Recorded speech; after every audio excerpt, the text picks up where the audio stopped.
Everybody, how's it going? So, I'm still in Alaska, gonna be here for a little bit. Thought I'd do a little walking talk today, just show you guys what I'm up to. I have been saying I'm gonna make a video explaining how much Alaska costs and just going through how I made it as affordable as I did, so definitely plan on doing that as well in this video, but more than anything, just wanted to show you guys where I am because it's just so beautiful out here. Maybe 100, 200 feet from the campsite that I'm working at. I am working at Grandview RV Park all summer, and this is like literally just right off the campground, and you can see I'm already in kind of deep woods. Gonna head up to that spot I recorded at yesterday, so you get to see a little hike there. So, I don't have the exact numbers to mention in this video because I'm walking, don't really have my notes with me anywhere, but I have rough estimates and I will make sure to include the exacts in the comment box below, so make sure to check that out as well. So, flying in was by far the most expensive part of it. Since I am going to be here all summer, that definitely helps with how much it costs, because I can kind of justify the price of it a little more when I'm staying longer. But my plane ticket was either $305 or $350. I think I might be a little dyslexic. I confuse numbers like that sometimes, but yeah, in the $300, $350-ish range for my plane ticket. That was one way, so that's something else you got to keep in mind. Since I'm staying for the summer, I only need to buy a one-way ticket at the moment, but we'll still need to buy another ticket when I leave. The next most expensive thing was, it'd probably be close to maybe even a tie between the train and food. So the train cost about $150, somewhere in there. That was round trip. I went from Anchorage to Seward and then back. And there isn't really a way to get discounts on the Alaska train. Like, you can order a month in advance, you're still going to pay the same price. You can order a round trip or one way. It doesn't matter either way. The one-way ticket costs is the same amount. Like, I didn't need to buy a round trip. It didn't help my price any. But those were probably the next two most expensive things. Around, $100, $150 each. But that's really all I've paid for. Like, food and transportation. I have bought, a couple small souvenirs. I bought a visor that says Alaska Train. I honestly just needed a visor and I thought that one was cute. So that was like $20. And then when I was in Seward, I went to the Mermaid Festival, bought some cute soaps down there that was like $15 for some homemade soaps. Got 3 of them, so really not spending too much other than, like I said, I think I've spent about $100 on food. Most of that was just because I was really in the mood to go out to eat, go to a restaurant and stuff like that. And then, yeah, and then just my transportation costs for the most part.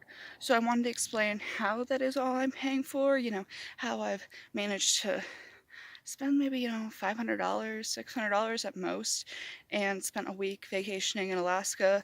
I went on a cruise. I did also pay for the aquarium. The aquarium was about $30, and then I've been in a few small museums, which were maybe $20 in total for all the museums. So a little bit of entertainment there. You can say $50 for entertainment, but that's literally it for prices. So definitely under $600 for a week in Alaska. So the main reason I was able to make it so affordable was I did not pay for accommodations at all while I've been here. So I stayed in Anchorage a total of 3 nights, and then I stayed in Seward for 4 nights. I had a different way that I kind of acquired free accommodations in both places, and I really enjoyed both. I had never tried either before, so just full disclaimer, I had great experiences with the people I was with, but I don't really know how well these kinds of things tend to work, so, just be careful with these things. So when I was in Anchorage, I did couch surfing. It's a website, couchsurfing.com, and basically you can offer your house as like a host. You can like, you know, let people come and stay and travel, or you can also find people that want to host you when you are traveling, and it's just a free place to stay. The girl I stayed with is awesome. Like, she's planning on coming out and visiting me this summer. Like, she's probably going to be a good lifetime friend. Like, she was really awesome. I have absolutely nothing at all bad to say about her. She was fantastic. And then when I was in Seward, I had contacted a hostel maybe a month or two before leaving, and it was showing that nothing was available. And I was just like, you know, that's really weird. That's, you know, really early for people to be booking a hostel. So I contacted them, asked if there was some kind of mistake on the website, and they let me know that they actually weren't opening for about another week, but they tend to do workaway in with their company anyways, which is where people work in exchange for both food and accommodations. So I didn't even need to spend as much money on food as I did because they were providing food. Like, literally, the money I spent on food was because I wanted to go out and have some, like, you know, interesting Alaskan meal. I did not need to spend that money. So basically, I would just work for them, help them set up their, like, cabins. It was called the Naughty Otter. It's super cute. It's a lodge and a hostel and a house. And then behind the house, they have a bunch of different really interesting cabins. Like, they got like a little, like, kind of, not RV, but like the things you put behind your truck. They got a couple of those. They got a couple cabins, like, just super cute, really different kind of way of, you know, very different place to sleep, but it was awesome. Like I said, they fed me, and they were also the ones who hooked me up with the whale watching tour that I went on.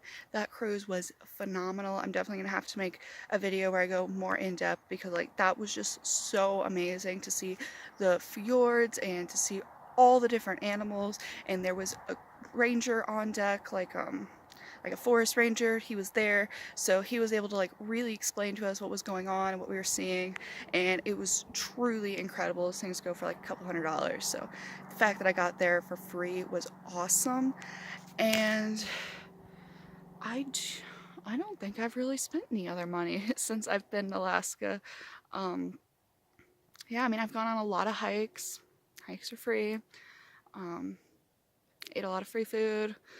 Like I said, got free accommodations. So that is just something that I wanted to point out, that, you know, for me, when I was looking at coming to Alaska for a week, because I just, you know, really wanted a vacation here. Like, it's a huge place. I'm not gonna be able to see it all in the summer while I'm here. So I just really wanted to be able to find a way to come here, and the biggest fear was the price of accommodations, because you could easily spend $1,000 if you're coming by yourself for a week in Alaska, and that's just crazy to me. Like, I did not have that. So I just want to let you guys know that, hey, if you're like me, if you're adventurous but maybe not, like, you know, got a ton of extra cash laid around, that you don't need to worry about it. Like, this definitely was a little bit expensive, but I'm also able to justify it because the plane ticket was easily half of my cost. So in reality, I mean, I needed to buy a plane ticket anyways because I was working here for the summer. So I can say that I vacationed Alaska for about $300 for a full week. Got to see Anchorage and Seward, went on a whale cruise. I've eaten reindeer already. That was awesome. Definitely eat some reindeer while you're here. So just understand that Alaska is affordable. You can do it. You might have to get creative, but it doesn't mean it's impossible. So I hope you guys get out here soon, because you definitely don't want to miss this. I will talk to you again soon.